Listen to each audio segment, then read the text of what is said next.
Estem davant del retaule del 1714. Aquest retaule el vaig fer el 2013 per encàrrec de les Bernardes i el tema era la Guerra de Successió i les batalles a Barcelona.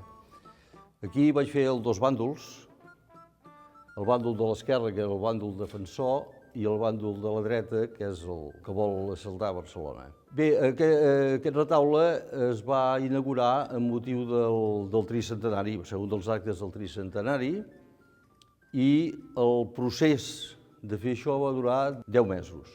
És a dir, a l'estudi vaig fer totes les figures i llavors vaig venir a instal·lar aquí una tarima que semblava el Leonardo da Vinci o Michelangelo, i estava penjat aquí instal·lant tot això. Bé, us convidava, si el voleu venir a veure, el dia de la Diada, i sempre que us convingui venir a mirar, és una cosa que estarà permanentment aquí i el podeu visitar.